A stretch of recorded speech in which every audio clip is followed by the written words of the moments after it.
Hello, everybody. Welcome back to A Few Minutes of History. I'm your host, Jake, and today I'm very honoured to be joined by Jerry Glazer. Jerry, thank you for joining me. How are you?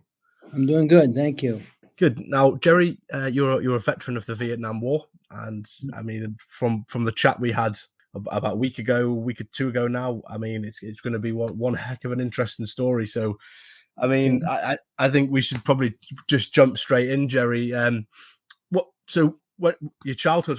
How did that start? And was there any interest in the military for you as a child? No, I was brought up in a middle class household with working class parents. I went to a public high school. I went to a public school and a public high school and a city college. And there was nobody in the military in my family or anybody I know in my family except my older cousin. One of my older cousins had served in the Vietnam War, but otherwise than that, I was not enamored, or my father never had a weapon. We never had weapons. We didn't know anything about that, and we were just they were just good family. When the Vietnam War raged around me, I mean, we were all given the selective service sent everyone that was eligible a selective service card, called a draft card. During the Vietnam War, people were burning their draft cards. But I was in school at the time, and that gave me a deferment until I graduated. A lot of my friends joined the reserves. Some of them, in order to avoid being drafted and sent to Vietnam, they joined the Air Force, they joined the Navy, they went up. Those tours, the tour of service in Vietnam, if you were drafted, was 2 years. If you joined up, it was 4 years. And in the Air Force, I think it was 5 years. So, but the politicians at the time were saying that that Vietnam was only 2/3 the size of the state of California, and it had no natural resources, no army, no navy, no air force to speak of. And the Americans believed that they would win that war in a snap, like the Falklands War. They thought they would go in and win. They did not contemplate that the North Vietnamese were fighting for self-determination. They were fighting for their freedom from foreign domination of 1,000 years. That first the Chinese, and then the Russians, and then the French, then the Russians, and then back to the French, and then the Japanese, and now they gave, when World War II was over. During World War II, the Japanese defeated France. France was the colonial ruler of Southeast Asia, which was at that time encompassed Vietnam, Laos, and Cambodia. But it was all called Southeast Asia. After the war, World War II, they divided into 3 different countries. Ho Chi Minh was a friend to the United States during World War II. The Japanese had taken over Southeast Asia. They defeated France, so they took it over. The Germans defeated France. France lost the war. The Japanese moved in. Ho Chi Minh, when the Americans fought World War II, they had to take that area because it was held by the Japanese at the end of the war. And Ho Chi Minh was a friend of the U.S., and he was helping the U.S. fight the Japanese. He had been fighting with the Viet Minh in communist China at the time, and he decided to come back to Vietnam and fight for Vietnam's freedom. He was promised that after the war that he would gain the Vietnamese people, and he was a communist. The Vietnamese people would gain self-independence. They give the country back to Ho Chi Minh and his people, right? The Vietnamese people. But what he never realized was that the threat of communism was so dominant in the minds of Americans. They were so afraid of communism. England, too, was so afraid of the Russians after the war that they would have never given it back to him.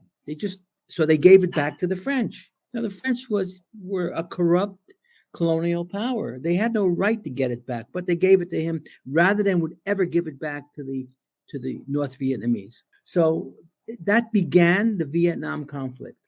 That began it. So Ho Chi Minh, with his men who were already armed, they decided to fight the French. Now, they defeated the French. And after they defeated the French, Vietnam would turn back over to the communists, right? That's when the U.S. stepped in, right? Now, Kennedy was president at that time.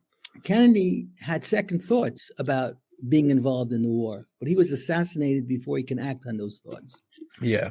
He had written a book called Profiles in Courage. And in that book, he exemplified and personified men of distinction who stood up to the impossible and won, whose moral courage, right, either got them executed or made them leaders, right? And one of those men was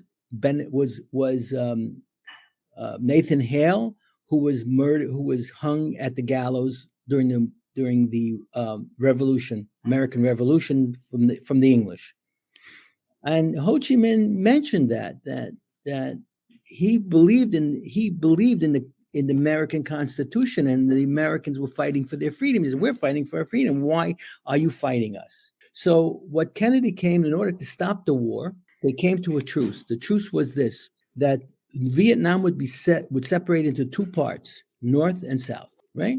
The North would go to the communists, would have the communists, with Hanoi as the main city, and the South would go to a puppet government set up by the United States, right? And of course, if it's a puppet government, it's corrupt because it's being fueled by money and arms. But okay, so after 2 years, the Americans agreed that they would have free elections and they would honor who would win, right? So when the time came for those elections, Kennedy backed down and did not hold them. And that began the Vietnam War as we know it, because the communists attacked, right? All installations, all rules were gone. The Americans betrayed, broke the treaty, broke the agreement, broke their promises, and that began the war. Now, the American mentality, you have to understand, is a mentality of winner takes all. It's an extremely competitive society. And so they were out to win. They weren't going to lose. And in their minds, they didn't have to negotiate with the Vietnamese. Why? With the North Vietnamese. Why? Because how could they lose? The greatest nation in the world, the strongest nation in the world that had atomic weapons even, how could they lose against a country that's even smaller than the size of California? It doesn't make any sense, does it? But the mentality is that history proved that no gun could win against a mentality when someone is fighting for their freedom. Ultimately, those people will win. Ultimately, they will win, and that is the history of the world, not only of Vietnam, but it was the history of the world. So the Americans went in, and of course, the Vietnamese and Ho Chi Minh made an interesting statement early on. His statement was, "You can kill 10 of us for every one we kill of you, and in the end, you will tire first." And that's exactly what happened. Imagine a guy making this statement, and that statement was a prophecy. It was a true prophecy, because the Americans gave up. The Americans didn't win. The Americans didn't lose. They just walked away. They spent billions. 58,000 of my brothers died. 150,000 returned wounded. 300,000 were affected by Agent Orange, burn pits, and all kinds of other diseases. And they just left everything behind and walked away. They walked out. Just same as Afghanistan. They walked out. It proved that the war was carried on on a false premise, right? That's the first problem. Second thing, it was useless, purposeless, and at great expense. And it changed America forever. The cultural identity of America changed after that war. Nothing was ever the same. Yeah. The people were against it. The people were rising up against it. And still, the deceit of the governments were impossible. One more bit of information that's important. In 1969, Johnson made an agreement with the North Vietnamese to negotiate a peace between the two, right? And at that time, America realized they wanted to get out, but they wanted to make a peace so there would be a North and South, like a North and South Korea. And he was going to go down there and he was going to do it, right? Now, at that time, Nixon was running for president a third time, all right? And his Secretary of Defense was Kissinger. And what they did is they went to Vietnam to meet with the communists behind Johnson's back, a secret meeting. And in this meeting, they promised they told, if they don't make a deal with Johnson to negotiate a peace, he will lose the election. And if he loses the election, they will win. And if they win, they'll give the communists a better deal. Wow. Imagine. So, and then when Nixon became president, he did nothing. In other words, he even escalated the war. Yeah. So he lied to get to the presidency, and of course that escalated the war, and it just went to the duplicity again of the United States. So here he made a promise. Kennedy made a promise. He broke it. Nixon made a promise. He broke it, and that fueled the war. When Nixon became in 1966, the amount of men they had drafted in 1966. Westmoreland, who was the general in charge of Southeast Asia for the United States, needed more men. They needed men. Now, what the Americans had done, they had drafted everyone eligible. They had drafted. There's no one left to draft. They had refused many, but they couldn't. And they needed. And the tour of duty in Vietnam was 1 year. So after 1 year, everybody left. So you had people in the draft from 65 and 66. By 67, Westmoreland didn't think of why he was losing. How can that country be losing? He needed more men because men were dying, were leaving, he needed replacements. So the only people that were left to draft were people in college, those men in college, and the reserve units, all these reserve units, National Guard units. But they came to a decision that was on the Johnson administration. They came to a decision, if they were to draft college boys and draft college graduates in the reserves, there would be a riot in the streets because already the war was unpopular. So they went back and they redrafted all those men they rejected for physical deformity, for not meeting the mental standard, for not speaking the language, yada, yada, yada. They drafted almost 370,000 people. Redrafted. They weren't capable. They had rejected them. Now they took them all back. And they sent those men to Vietnam. 350,000 men went to Vietnam. And there were units in the field that were complaining to the government, hey, these guys can't follow orders. These guys can't read the language. These guys are the IQ was below 70. It's a moron. And of course, the troops in the field, the average guy didn't know that. We couldn't know that. And the only thing that I know is when I researched the book and I found all this out, right? I went back and I realized that there was one man that was sent to me to join our unit. And that guy was so dumb that I asked my commanding officer, you better get him out of here. He's going to get us all killed. And they transferred him. And there's a story in the book about him. But the point is that was the one time I came across someone who didn't belong there. He was actually a detriment to what we did. So that's the encapsulated history of the war. And then I came on the scene and my unit came on the scene. I can only say that my wife made the statement.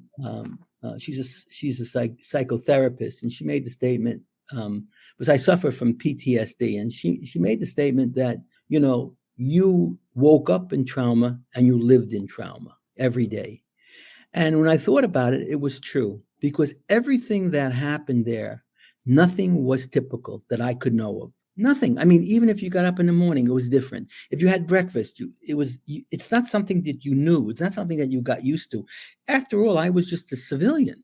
I mean, what did I know about anything about the Army? I was forced into the military and had to adapt. But everything I had to do in the military, people yelling, screaming, beating you, punishing you. And in order to do that, everything you did was traumatic. Forget about the war. The war was another piece of trauma. Every day there was something going on that was threatening your life. So it affected me, and I never realized. I didn't see myself slipping into that PTSD insanity. And you can't outrun it. You can't out-train it. You can't out-medicate it. And unfortunately, cannot be outlived. So it affects, even 55 55 years later, it affects me. It had changed. It changed. Like the United States was changed by the war. Everyone who served there was changed by the war, including me. Right. So, in terms of that, to give you an idea, I had landed in. Just give you an idea of a traumatic experience that has nothing to do with combat. I landed in Cam Bay. And I got off the plane, and there was a holding company. I checked into the holding company. It took a day, another day. And since I was unassigned, I had to wait for them to assign me to a company. Now, I had advanced training, all right? It was just another story, but I had advanced training. And that advanced training set me aside, and I had to wait for the holding company to send me out to a unit. So I was out of cigarettes. So there was a PX across an open field, but we weren't supposed to leave the open field, leave the holding area. We had to wait till the PX in the holding area opened. But it wasn't the basis PX, but the basis PX was open until 9 or 10 o'clock. The holding company's unit, I think, closed at 6. So here we are at night. So I maneuver myself around the gate. And I walked the field, and there's no lights or anything. It's complete blackness, but the light of the PX was on the other side of the field. I could see that light. So I'm walking towards that light, and I hear someone walking beside me. I don't know where the guy came from. I have no idea where he came from. And he's walking beside me. And I turn around, and there's this fellow, short, a stocky fellow, maybe a little bit taller than me, with a field cap, smoking a cigarette, and he introduces himself as Cummings. And we walk, where you go? I say, I'm going to the PX. Yeah, I'm heading that way too. And we walk to the PX.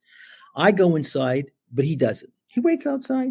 I go inside. I buy myself cigarettes. I buy myself candy bars. I buy myself chewing gum.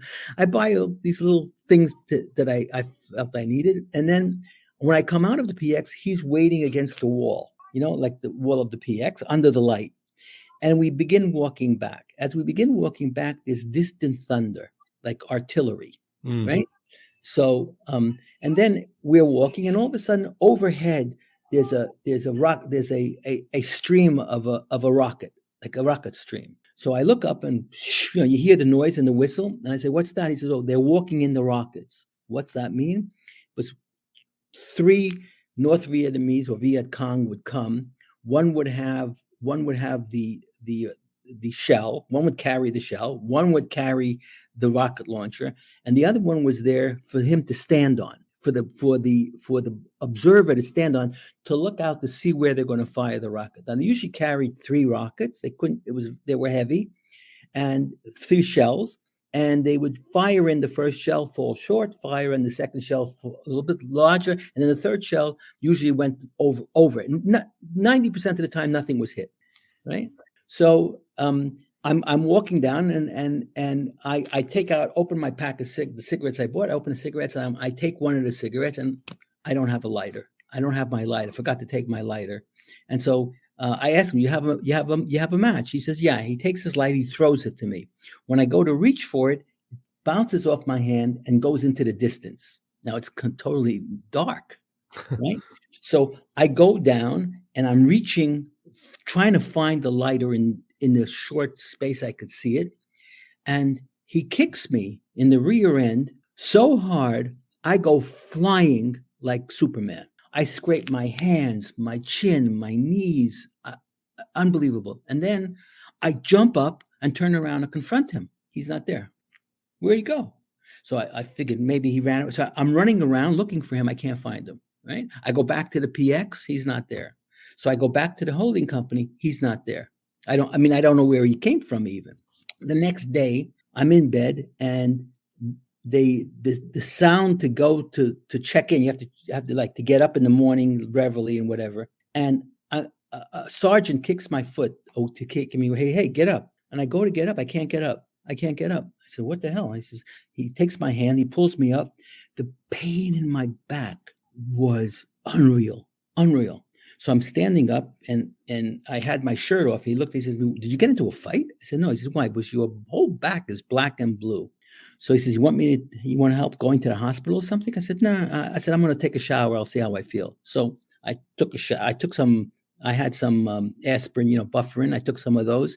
I went and took a shower, and I looked in the mirror, and from my lower thigh to my upper back, I was shades of crimson, purple, and blue. It was all blue. So I went in and checked into the holding company after I washed up and everything. I was in pain, but I made it through. And at the holding company, right, I asked the guy, I says, do you have a guy by the name of Cummings on your roster? As I figured I'll track him down, So I was angry at the guy. Yeah. And he says, no, there's nobody here. What do you mean there's nobody? There's nobody here by the name of Cummings. I don't have him on a roster. Really? So I figured maybe he was permanent. He was permanent cadre. Maybe he was permanent. That was his permanent station. So I go back in that evening. I go back. I walk back to where I thought he was, and where we were walking. And I don't know exactly because I didn't know. There's a crater. A crater, I would say, the size of the hole was about, I would say, twice the size of a stool. And there was nothing in it. It was just the sides were smooth and there was dust in the bottom, but there was a smell of like cordite. When you shoot off rockets or firecrackers, there's this smell of gunpowder. That smell was there in the dust. I picked up the dust and I smelled it. Where is he? So I go back to the barracks, and in that evening, to check out, I was going from barracks to barracks to barracks to find if because they posted a list, wasn't up to date, of people that were in the holding company. And every day would change, but it wasn't up to date. So I went, all the beds, there were two tiers to the barracks, upstairs and downstairs. And there's maybe, let's say, 20 beds on the floor, or 25 beds on the floor. So I walked, and there were 8 buildings. So I go to all the buildings. I didn't get placed the first day, the second day, the third day. By the third day, I reached the last barracks, right? And on the bottom floor, way in the corner, I found a bed with a duffel bag attached that said Cummings. Right. So I go back to the holding company, and the holding company says, wait here. And I waited, and then 2 MPs came. 2 MPs came and said, look, he says, you know this guy Cummings? I said, no, I don't know him. I said, I just met him. He said, what do you mean you just met him? I said, I met him. I was going to the PX. I said, you going to the PX? You met him? He says, yeah. He says, don't you know where he is? I said, no. He says, I said, why are you asking? He says, because he went AWOL 2 years ago. Now, listen to me. I mean, what do I make of that? What the hell? There wasn't even a belt buckle of this guy. There was nothing. Did he exist? Who was he? What was he? Did I imagine the whole thing? Now, that was my first traumatic experience in that country. And I hadn't even gone into a combat unit yet. So that's a ghost story. I related this ghost story to NPR. And NPR actually took up on it, and they actually broadcast it because it was really weird. I mean, to me, he was a ghost. I have no idea. He appears, believe it or not, twice more in Vietnam and one more time out of Vietnam. I thought he was coming to take me away, but actually he was coming to warn me. And in the book, in all the experiences proved that he was not the angel of death, but an angel of mercy, I think. But what do I know? I don't know much. So that's basically my opening salvo in being indoctrinated into the Vietnam War. A day later, I was at my unit already. I was in my combat unit, which is a whole different ball of wax, which is a whole different ball game of all the things that happen in that combat unit. What was it like when you were before you got drafted? What was it like when you got the draft order through? Was it a shock, or did you expect it, or was it? I remember it was in New York. They deliver mail on Saturday, so I had an apartment, and I had started my first job. I had graduated university. I started my first job. I had a car. I had a girlfriend, and the doorbell rings about 11 o'clock in the morning or 12 o'clock in the morning on a Saturday. I opened the door, and there's this overweight mailman with greasy hands. And he says to me, welcome. And he gives me the draft notice. He hands me the draft notice. And I opened it up, and it says, report for duty, blah, blah, blah, blah, blah. Clean up your affairs, report for duty. I think the report for duty was 30 days later, but I had to clean up everything before, right? Because when you answer that draft notice, right? If they accept you, you're gone. You don't come home again, right? So I had to. So all leases are broken. All leases are broken. All loans are put on hold. Nothing takes place. The draft notices everything. Everything goes on hold until you return from Vietnam, if you return. Mm. So I owed money. The lease. I notified the landlord that I'm vacating the lease because of my draft notice. He could do nothing, right?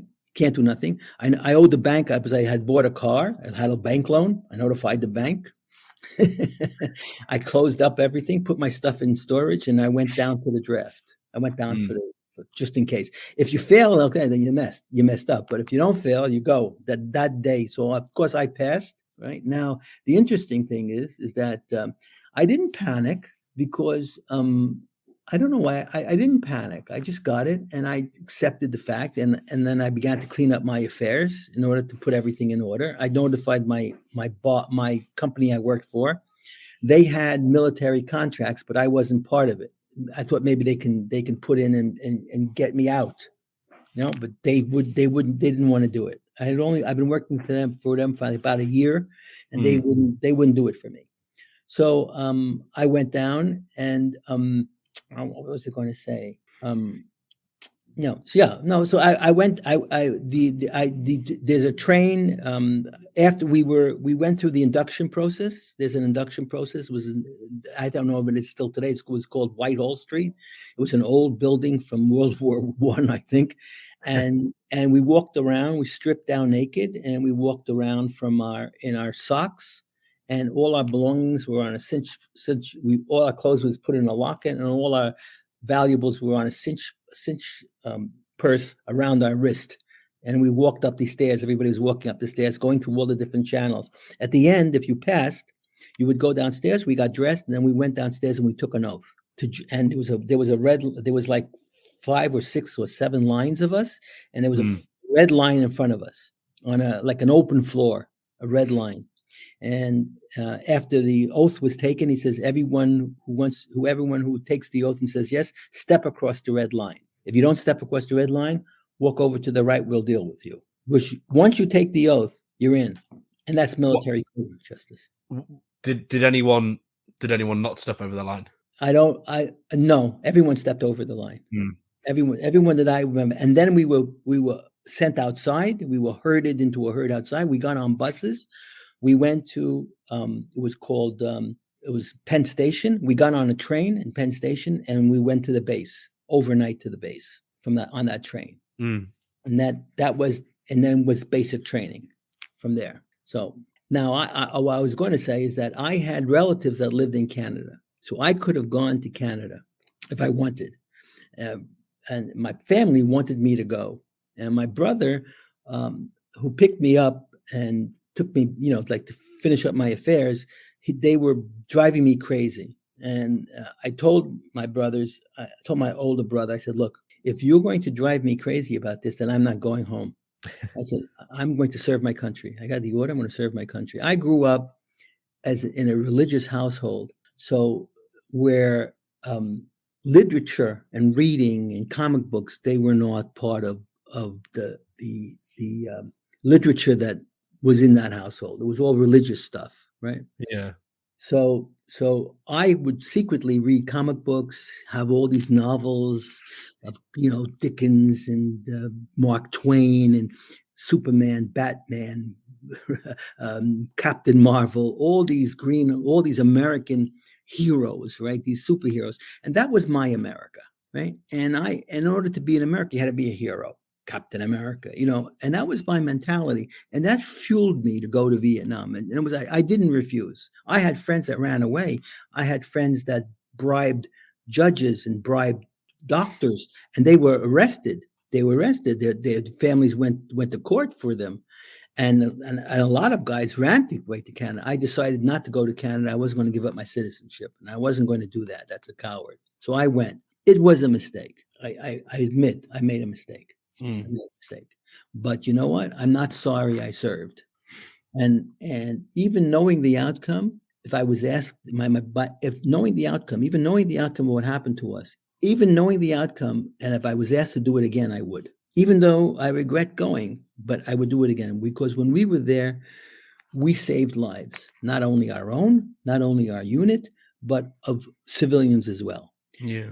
The experience forever changes for the worse, and 58,000 of us never returned, 150,000 returned wounded, but I'm not sorry. I don't have that animosity. When I researched the book, because when I was writing the story, I decided to put in, I wrote that book 3 times. On the third time, when I read it the first time, I didn't like it. So I took it and I tried to fix it. I couldn't fix it. So I wrote it a second time. The second time I had this idea of including history, right? So I started to include the history. And then when I read that, I had trouble with it. And I spoke to an editor, and the editor gave me an idea of how to separate the action from the history. Yeah. You're writing a book about it's a memoir, Jerry. So you can have the history, but that shouldn't be part of your story. I mean, the reader should read about what happened to you, not read about the history of the war. But he says, if you want to put in the history, so he showed me a way to do it.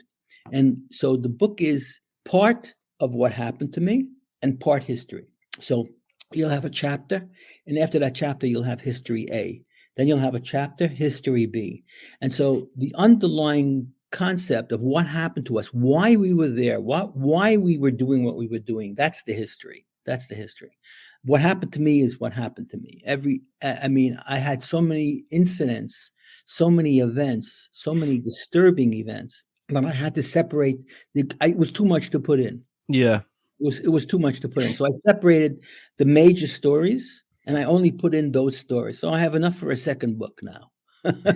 Because I couldn't put it all in. In order to make it sound, in order to be right, in order for the context, the narrative to make sense, you have to give enough narrative and the history of the narrative in order for it to make sense. So I couldn't put in, because everything that happened, if you read any of my posts and my blogs, if you read any of it, every day I post a thought or an incident. And I have a fair subscription list of people who've subscribed to when the book is published. I have a fair size one, and people have asked me, says me, why should I read the book if all this is in it? If this is the book, I said, there's nothing I've written there is in the book. So what are you talking? And I had, a guy is writing me, a Vietnam veteran is writing me. He says, how can that not be in the book? Yeah. I said, because the actual story is not there. You only see the result of the story. I'm only giving you the thoughts that brought the story. Yeah.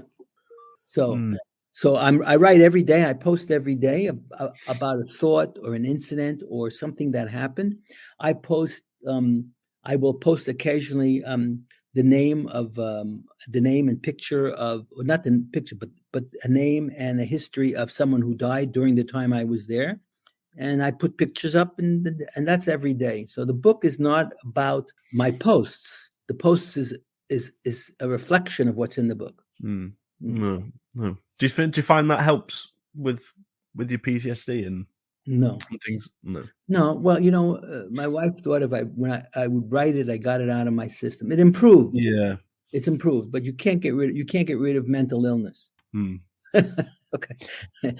Listen, what can I tell? I'm certified crazy by the VA. So no, it's true. It's true. So, but you can never get rid of it. Some men worse, some men less. I'm okay. I married a girl who supported me and looked after me. My wife has been very good, and she's been understanding, and that's helped. Good. How did you find the basic training? Because I know when we spoke, I was the worst soldier that God created. I was a pimple-faced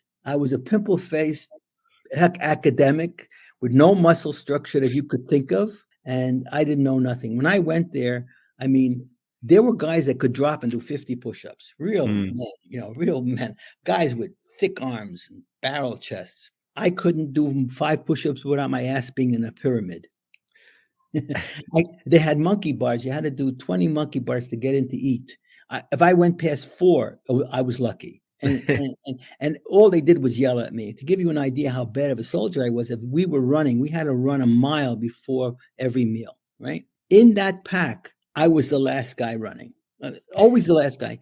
And to give you an idea how bad it was, the drill sergeant would yell at me. He'd say to me, Glazer, You have to pick up that rear end. We'll both be in the hospital. We'll both be in the hospital, drill sergeant? Yep. We'll have to operate to get my foot out of your ass. True story. And that was basic training. But what happened is that in basic training, it's a funny story. We were, I hated it. What can I tell you? I hated it. I mean, I couldn't do any of the exercise. I was out of shape, and everything was, they get us up in the morning, and they, after breakfast, put us out there for 2 hours, running around, whatever doing. And a truck pulls up, and a guy gets out of a truck. He says, anybody, and a Jeep pulls up with a guy in it, and an officer comes out and he says, is anybody interested in becoming a helicopter pilot? There's a maxim in the Army, never volunteer. I don't give a shit. I'm getting out of there. I don't care what it is. I'm going to go in that Jeep. But I raise my hand. I go on the Jeep. They take me to a Quonset hut somewhere off the base somewhere, and I go inside.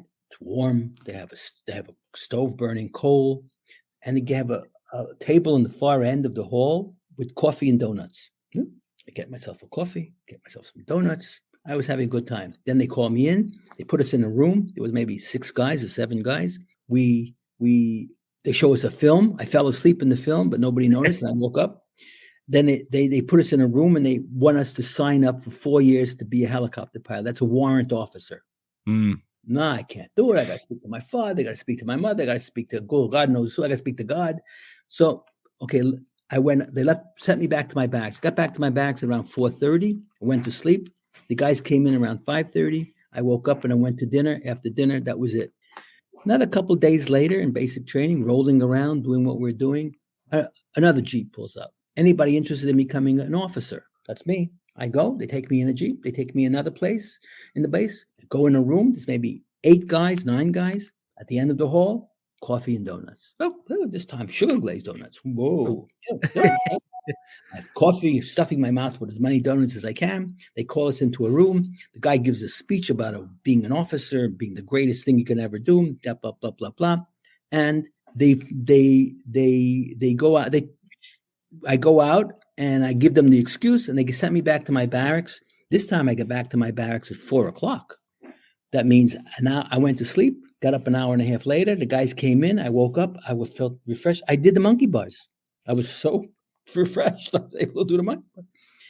And so another couple of days go by in this crazy basic training. I'm getting a little stronger, but not by much. I'm not doing everything the way it's supposed to be done. I mean, I was so weak, I couldn't even pull back the breech on the fucking M15. I mean, I would give you an idea of how bad a soldier I was. So this guy comes, a stocky sergeant, a very heavy-set sergeant with his pants tucked into boots up to his calf. He says, I'm airborne. My wife is airborne. My daughter is airborne. And all my people, my friends are airborne. Anybody want to join airborne? Come with me. Hey, my hand goes up. Now, out of that, our group, 3 guys raised their hands for airborne. So now airborne, they put us on a truck, and I'm figuring they're going to take me for coffee and donuts, right? The guy lets me off. I was in the back of a truck, of a transport. Wasn't in a Jeep. And he lets me off at my company. Yeah. He says, everybody out, get your belongings, bring it back. You got 30 minutes. What are you talking about? I went up to him and said, I didn't want to say, hey, where's my coffee and donuts? I said, isn't there an orientation? He says, there's no orientation. You raise your hand, you're airborne. They put together a company, and in that company, they needed 12 men. So we were 3, and he already had like 7 or 8 in the truck. So he had met his quota. So that, and in order to be airborne, those people, they don't take draftees. They take only guys who that's what they want to do. They enlist for 4 years, like the Marines. So that's what happened. So I went to airborne. It's a whole different type of training. Nobody's yelling at you. Everything was sort of like methodical. The exercises, they tested they got us all settled, but then we were tested for strength, and then we were separated into groups of who was the strongest, who was the weakest, so forth. And so they gave, in my group, of course, I was one of the lowest groups. They gave us, for every group had 1 drill sergeant. We had 3 drill sergeants. So if I couldn't make something, they would come and they would take us out at night and give us more training. And then on the weekends, when guys were off on Sunday, they gave us more training. So I got stronger and stronger and stronger. At the end of airborne was not strength. Airborne was endurance. And In other words, all it was endurance. At the end, in order to become airborne, you had to run 48 hours with very minimal sleep, with 35, 40 pounds on your back, and you needed to get a 70 score, minimum 70 score. Now that was something. I mean, every 10 minutes you could rest, maybe 15 minutes that gets you going. You're going 48 hours without sleep, and you had to complete it. That was the airborne at the end of the day. And it seems to be that of all we were a group of 200. Out of 200, only 160 passed the airborne. Only 160 got through. I mean, it's 40 guys never made it. I was one of the 60. I was one of the 160. I mean, the odds were against me. Now, they wanted me to sign up. They asked me 100 times to sign up for that 4 years because the training was so long that they didn't want that training to go to waste. It was after a year. Right. Now, the key was that Vietnam was only a 1-year tour of service. When I finished finished basic airborne, I only had something like 4, 8, 12, maybe 16 weeks left in the Army. So I was eligible for ranger training, which was another few months. I figured if I take ranger training, I get out. I might not have enough time for Vietnam. Vietnam was 1 year. I might be out past the deadline. So I'd beat Vietnam, right? I passed. I mean, I don't ask me why I passed. Don't ask me why I did it, but I was good at it. I made it through the training. They wanted me to sign up for that 4 years. If I tell you they had the colonel trying to convince me to sign up for the 4 years because I became a ranger, I said no. My punishment was as soon as I got out, they sent me to Vietnam. That was my punishment. But they didn't send me part of the Rangers. They sent me by myself, right?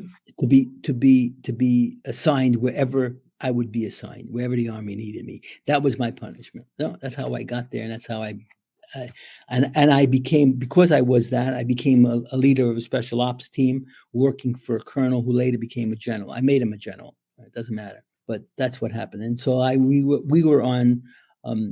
Our team eventually was a team that did the bidding of this. He became a general, became this bidding of this general who was, what's the word I'm looking for? He was catering to his friends in the Pentagon. They were asking him to do things for them. That's what he was doing. So we weren't assigned to a combat unit. We was his unit, special ops, working only for him, doing what he wanted. And he sent us on some stuff that had nothing to do with the war. Nothing to do with the war. But that's what we did. And we were everywhere. I went from that country from one end to the other. From north to south, I worked with every unit, every special ops, with the Marines, you name them. It's quite something. Now, ask me how we survived it. I have no idea.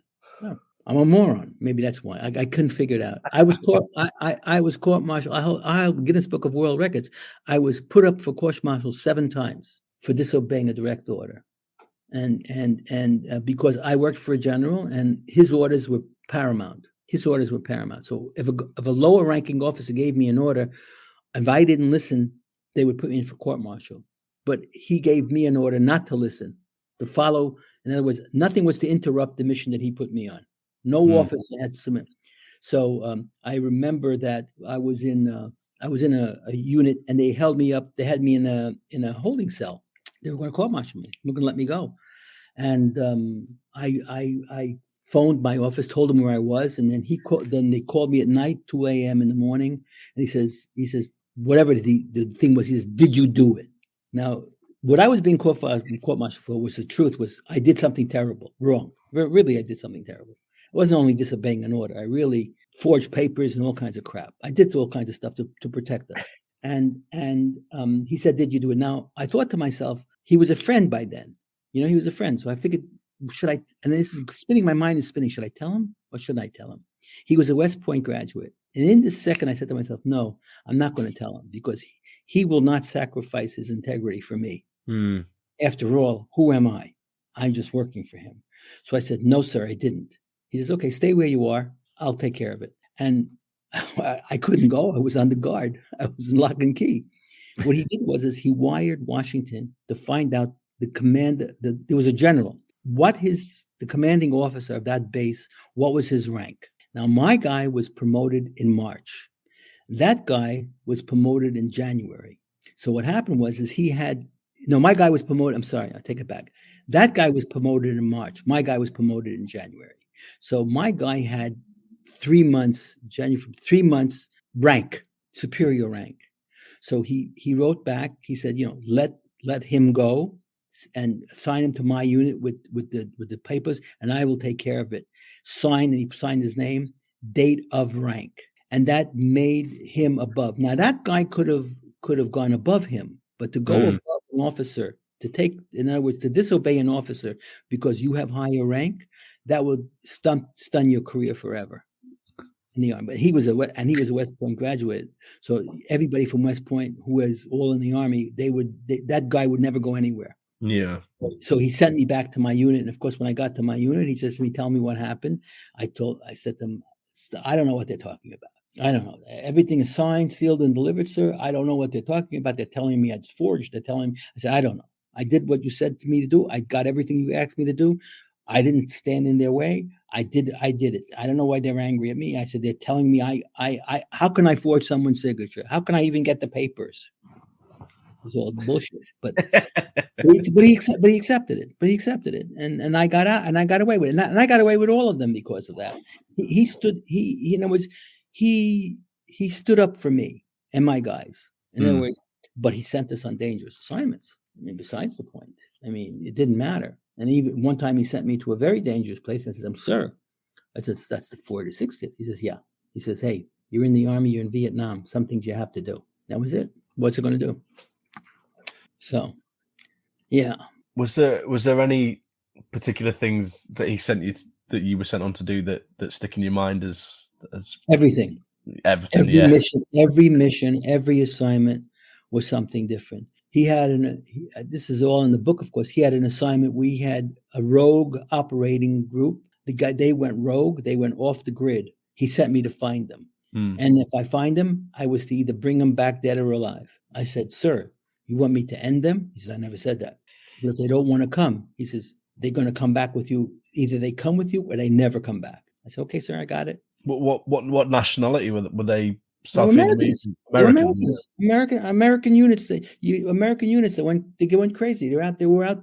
We found them. They were selling arms for gold. They had Vietnamese girls for slavery. They were crazy. Now, when I met them, I saw they were nuts, but we weren't much better. And the guy, it was a lieutenant. The guy said to me, he says to me, "What if I don't go with you?" I said, "Look," he says, "first of all, we went and we were 6 people, right? Out of the 6 people, we only walked up 4. 2 I left out. So we were to come back, they would be there. These guys didn't know." So he says, "You're only 4 guys. So you came up here to match my 6? I said, "Sir, I know I don't look like much, but I'm quite capable." I said, "I wouldn't mess with me. Besides, if you mess with me, he's going to send in a whole regiment of Marines to get you. If that's what you want, that's what's going to happen. I'll report the fact that you don't want to come. I'll tell him where you are. I found you." Because he was off the grid. I said, "I'll tell him exactly your location. I will get to you." I said, "But that's up to you." Well, he decided to come. He says, "I can't believe it. You have 4 guys and you think you go." I said, "I don't think anything. I'm doing a job. I'm only a messenger." He says, "People kill messengers." I said, "Yeah, okay." Yeah. And at the end of the day, it was either us or him. But anyways, that's the story. And that was one mission. Another mission is he went to send us to get missionaries that didn't want to leave. I come up against this woman the size of a house with a big wooden cross on her thing. Yeah. "I'm not leaving." And at that time I had a superior office, and the superior office was really rude to her and mean to her. And he was out of his mind too. And I went over to her. I said, look, ma'am, we are ordered to take you by force if necessary. She says, "You would do that?" I said, "Absolutely." I said, "I'll follow my orders." I said, "If I have to tie you up and bind you and drag you in the street, that's what we're going to do." I said, "But if that's what you want," I said, "why would you want that?" He says, "Well, we have a hospital, because what's happening is that the North, there was going to be an attack, and he wanted these people out of there. These people refused to leave, and there was a hospital." So I said to him, "Is there any Americans in that hospital?" She said, "No." I said, "Then we're not going there." But it's a sin. I said, "That may be a sin, but my job is to get you out of here now, and that's what we're going to do. And you're not going to run away." He says, you'll shoot me? I said, no, I won't shoot you, but I'll run you down, I'll tie you up, and I'll carry you home, carry you out. I said, there's no way you're not coming. And so she decided to come, and I said to her, look, I will take everything here. I'll even take down the building and bring it with me if you want. I said, but you're coming with us. She says, that's not necessary. And then she came, and that was it. It was her, and there was 3 other women, 3 other nuns with her, and then there was this whole parcel of kids, older kids and younger kids, and we got them out of there, and that was it. And then the place was, as we were leaving, the place was attacked. My commanding officer was seriously injured, but that's besides the point. Yeah. So that was another. Everything there. What can I tell you about Vietnam that would make you understand? Nothing was ever what you expected. Nothing. Everything that you planned or expected or thought of, that wasn't going to happen. You could have I was meticulous in my planning. Everything went south. Everything went south. Nothing ever was what you thought it would be. Everything, it looked simple, never simple. The helicopter was attacked. The truck broke down. The enemy came out from nowhere. I mean, it was unbelievable. I mean, every step we took, the jungle, everything was out to kill you, including our own units. I made the mistake of one of my drill sergeants used to say, never call in air support, never call in artillery, because you're going to be the target. Because if the enemy is in range, so are you. I never got it until I called in airstrike, and they came with napalm. That napalm, I still have seared lungs from that napalm. They almost got us. The guy, because they can't control a drop. Yeah. You know what their target is? You know what they consider a successful target? It hits the ground. Jesus. I don't give a shit. I mean, I'm calling. There was a forward observer. The life of a forward observer in combat was about 16 minutes. Yeah, I've read that before. He would call in the artillery. Now, understand, I don't know, figure a garbage pail in front of your house filled with garbage. That's the size of an artillery shell. Take a 2-liter Coke bottle. That's the size of an artillery shell. I mean, can you take something that weighs 5 pounds or 10 pounds and fire it from a mile away and expect it to land where the coordinates tell you? Come, it's not possible. So we met a guy in the field, and he was a lieutenant with a forward observer with a henchman, and we met him and we were talking, and I said to him, well, sir, I said, if you're going to call it in, run the opposite direction at least 3 miles. and he thought I was being insubordinate. But who told you can talk to me like that? I said, okay, whatever you want, sir. Now, we finished our mission. We accomplished what we set to do. On the way back, we went to a landing zone, and in the landing zone, they told me that a forward observer and his 2 bodies were bringing in 2 bodies. I figured it was him. I never waited to see, but I figured it was him because he knew. The bad part about it was there were a lot of people, a lot of officers who went there to gain. They wanted their 10 seconds of fame. They wanted they wanted to be famous. I don't know what they wanted. And the truth of the matter is, it wasn't a place for you. Death was what way. Listen, all I know is one thing about that. Everybody, there was not one religion that anyone prayed to that came true. Well, I don't care. The priests came to give mass. Jewish chaplains came. Protestant chaplains came. All these people came and guys would kneel down and they would put ashes on their head and all this business, right? And they would pray. Here's what I know. Even a guy in the field, he was dying. He was praying, praying to Jesus. Nothing to do with me. I know one thing. Death did not discriminate. One thing I know. Didn't matter your religion, your race, your color, your national origin, your cultural background, or your language. Death took you all. That was the God of war. That was who he came for you. And it didn't matter. Everyone died. Generals, lieutenants, corporals, sergeants, PFCs, colonels, light colonels, majors. Everyone died. Everyone died. There was not one rank that did not die, one color that did not die, one religion that did not die. They all died. Nobody was saved. It came for everyone. And that's what war is. It does not discriminate. And you could tell by the bodies being carried out, by all the wounded in the field, and all these poor guys, they didn't know what hit them. What was amazing was that the brotherhood of the guys at your side, standing at your side, would give their life to save you, would give their lives to bring you back so you weren't left out there, and they would die in the process of getting you. That I saw. They would carry you. We carried guys, carried them back to so that they can get out of there and maybe make it to a hospital, maybe make it home. That's what I saw. That was the most amazing thing. If you talk about Vietnam, what really meant something, what meant to me was the way those brotherhoods, the brotherhood stood together, we would give our lives to a total stranger. We wouldn't give our lives for the war. We didn't give a shit about the war. We didn't give a shit about our country. But for a guy, listen, I almost ended the lives of doctors because they wouldn't operate on one of my guys. They almost ended their lives. And at the end of it, the doctor said to me, he says, "Would you have really ended my life?" I said, "Absolutely. I would have taken you. And if you didn't," and then I go to the next guy and he didn't want to do it, everybody here would have been gone. Then I would have gone to the hospital 10 miles away. I said, he would have never made it. And so if he wasn't going to make it, you weren't going to make it.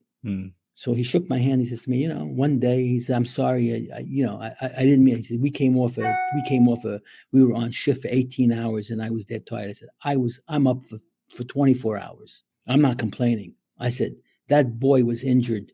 It's your job. I don't care how tired you are. I don't care. I'm not going 10 miles more in the fucking up a road in the dark. I'm here at a field hospital. You take care of him now. And that was it. Now, shit. I mean, every minute, every day was something new. For me to tell you, to try to expect it is impossible. To understand it, how could that happen? It's not. I told this to a veteran. He says to me, "It's almost unbelievable." I said, "No, not it's almost unbelievable. It is unbelievable. It's not almost. It is." I said, "I don't believe it." I said, "But you know what? It happened. I have the paperwork to prove it." I said, I was in. You heard of My Lai? Mm-hmm. On my trip to get that rogue unit, My Lai, that rogue unit was supposed to be the observing unit for the North Vietnamese for locating the enemy in that section. Was My Lai and that whole area.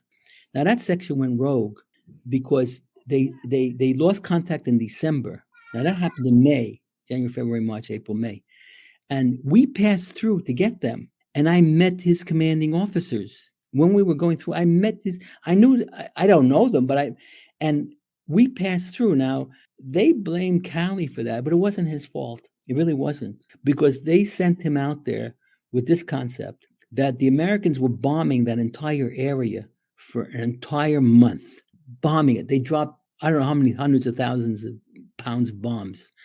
And they told Cali that when he gets to that center, it's been cleared of combatants. It's only civilians. Go in there, and they wanted to round everybody up and get him out of there. That was his job. His job wasn't to attack. He says, everybody that's left there is a combatant. All the civilians have left. That was what they told him. So here he is. He's being orientated. He's in a command meeting. Everyone you meet there is the enemy. Now, I want to tell you something. A woman with a child has no meaning, because the Viet Cong, those girls were all snipers. Women were snipers. They had rifles, and they would shoot you soon as dead and disappear in the elephant grass, grass that's hard to imagine, grass that's 10 feet high. 10 feet high.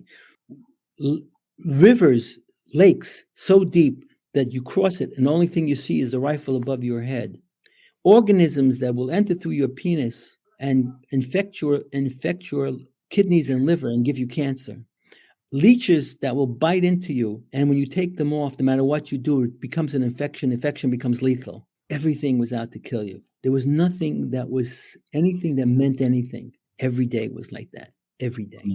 And no matter what you did, you couldn't escape it. There was no way to escape. What are you going to do? Where are you going to go? What are you going to do? That was Vietnam. That was only a piece of Vietnam. And that piece of Vietnam, all those little pieces form a puzzle that makes you crazy. And everybody who returned was sick. Did we know? No. But we were all nuts. I mean, I had one buddy committed suicide, another buddy committed murder. I mean, I don't blame them to have to deal with it. It's not something you get rid of. That was Vietnam. That's only part of the story, Jake. No, yeah. Yeah. I don't know what other veterans will tell you, but that's my experience. And it's laid out pretty much in detail in Vietnam Uncensored, which is going to be published in November. When it comes up, when the book is launched, maybe we'll have another interview. You can help me launch the book. Definitely. Yeah, and all the proceeds will be donated to a charity that helps veterans and their families in need. Yeah, you mentioned that last time. I think that's a wonderful thing that you're doing. I don't know. I don't know what the sales will be, but all the net proceeds, all the stuff to pay for it, to get it all done. But once the book is sold, I think the distribution between the publisher and me is they get 40%, I get 60%. That 60% will go to the charitable foundation. So I'm hoping that'll help. Not that they need my money; they do quite well, but still, it's the thought as well, Jerry, isn't it? Doing it, and I don't need the money, and it's the least I could do. I can give back. I know what those guys went through because I suffered it. Yeah. I suffered it, so I know. I know those guys sleeping in the streets and all this business. I don't know how many Vietnam veterans are left. I mean, we're all in our 70s and 80s today. So, I mean, I was there in 67, 68. I'm 82. So a guy was there before me. He's even older, and if a guy was there after me, 75 was the last date. So he's also old already. But the real war, the worst of the war was 66, 67, 68, and 69. That was the worst of it. Yeah. And Nixon and I say it again, Nixon is responsible for every death that happened after 1969 because he didn't make the peace. What was it like when you came home, Jerry? Because I remember we spoke again, when we spoke off camera, and you said some of the guys that you knew were I would say abused, but given a bit of hell when they came back. What was it like? Personally, for you. When I got, I was in the hospital, and I walked out of the hospital when AWOL, got on a plane and came home. I was an expert at forging papers by then, so I was able to get my ticket, and I didn't care. I was AWOL. They didn't want me to leave the hospital. I had a head injury, and what happened was their error. They didn't put the guardrail up on the bed, and when I woke up one day, I fell off the bed. And I cracked my head open a second time. And they sent me to Saigon, and I was in a hospital in Saigon, and they wanted to give me a psych evaluation. So they gave me a psych evaluation. I failed. So they put me they didn't put me in anything. They chained me to the bed. And anyways, eventually they let me go, and I was in convalescence. And in convalescence, I decided, I wanted to do this and this, and they're giving me this whole story. I said, I want to go home. I'm done. I'm over. I'm out. I'm finished. I'm not going back. I want to go home. And they wouldn't send me home. So I just figured it out. I knew where the front desk was. I knew where the office was. I knew where all my uniform was. I knew where all my stuff was, right? And the stuff in my unit was already sent home for me. But they packed it up and they sent it home. So everything that I had that belonged to me was put in boxes, and they sent it back. They sent it to my home address. So I got papers, and then I went to the airport, and my papers were legitimate. They gave me a ticket. I got on the ticket. They made up orders, and I left. I was on a plane, but I was very sick on that plane. I wasn't fully healed. And I threw up that whole flight. I was throwing up so much. I was throwing up blood from my throat. My throat was raw from throwing up. I landed at Fort Lewis, Washington, and I didn't want to go to the hospital in Fort Lewis, Washington. I should have, but I didn't, because I figured if they get me there, they'll see, and then they'll keep me there. They won't let me go. So I went to the PX. I bought some aspirin and whatever I bought, and I got out of my uniform, got in new uniform. They gave me all new stuff. I got on the plane, and they sent me to New York. Now, New York, the plane landed at JFK. At JFK, when I got out to go to get my luggage, right, my bag, I stopped in the bathroom just to wash up because I had vomit on me, whatever. And there were a bunch of guys in the bathroom changing uniforms, changing from their uniform into civilian clothing. I said, "What are you guys doing?" He says, "Well, we heard it's bad out there. They're spitting on us and they're attacking us." I said, "What?" I never knew any of that. So I didn't change. I said, "You're overthinking the situation. You know, we served our country." You know. Anyways, I went out and there was two. It was true what was happening, by the way. There were protesters at the airport, but I was sort of like disoriented. When I got off the plane, I was disoriented. So I went into the hallway and there was two MPs. And I walked up to the two MPs and I was groggy. And he says to me, "Did you drink?" I said, "No, I didn't have anything to drink." He says, "Which way do I go for the luggage?" You know, I was like blurry. I couldn't see. And he says to me, "Hey man, what's wrong with you?" I said, "What do you mean what's wrong with me?" He says, Look. He says, "You're bleeding." I said, "Where am I bleeding?" My wound had opened up and the whole side of my pants was bloody. And I looked down, I go, "What?" That was it. I fainted. And the next thing I woke up, I was in a hospital, military hospital in New York. So I was there for, they operated again because the stitches opened. And they operated again and they kept me there for 2 more weeks. And I wanted to leave. I tried to get out of there 1,000 ways, but there was no way out. The fucking place was chained. So finally I went to the doctor. I said, look, I said, if you want me to commit suicide, keep me here. I said, I want to go home. I want to see my family. I want to see my mother. I want to go home. So he says to me, as long as you don't do this, you don't do that. I said, I'll be a perfect patient. I'll report back. He says, no, he says to me, you could go. I'll let you go. And he gave me okay to go, which normally he wouldn't. Right? They'd want to put me in coma, but I was so depressed by that time. You know, I couldn't believe it. The moron that I am, I fainted when I could have gotten out. I was very angry at myself, very angry, you know, stupid. So I went home and when I got home, truth is, the cab pulled up in front of the house. My father was taking out the garbage and I walked up, I got out of the taxi. I paid the taxi, took my bag and I walked over to my father. I said, "Pop," and he looked up, he stared at me and he ran back to the house.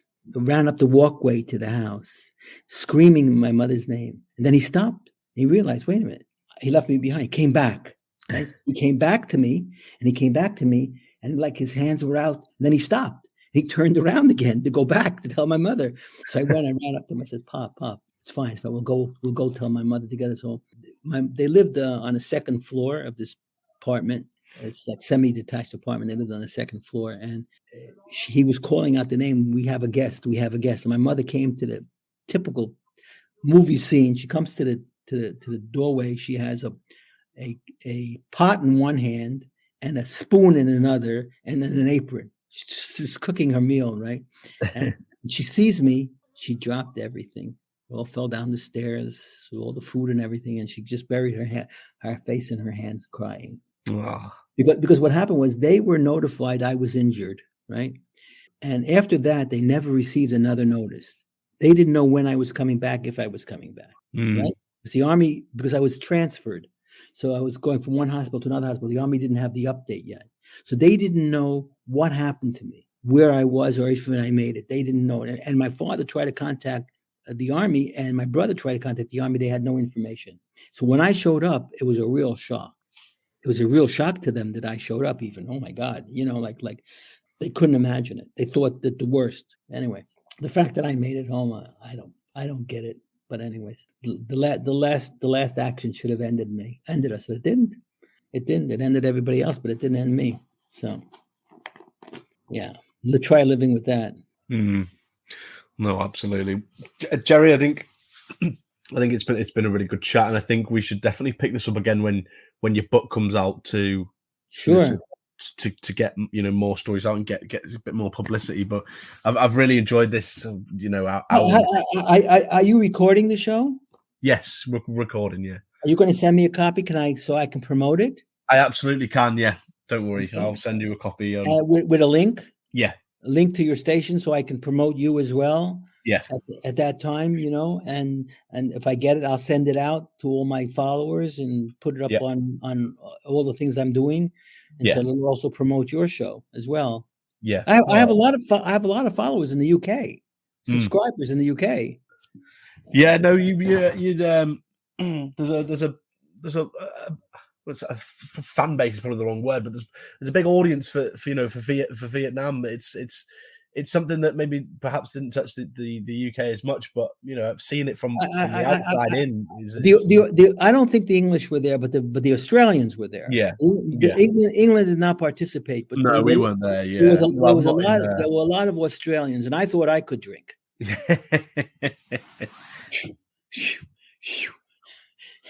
Yeah, but I will tell you that there was not a man I met there that I didn't fall in love with. I really, they're all a bunch of good guys, I mean, it's terrible when you look at the faces of all those boys who died there. I mean, I'm looking at the faces. Were we that young? Were we that young? The average age of the people who died there were under 22. In my team, he was the oldest member besides me was 20, 19 and 20.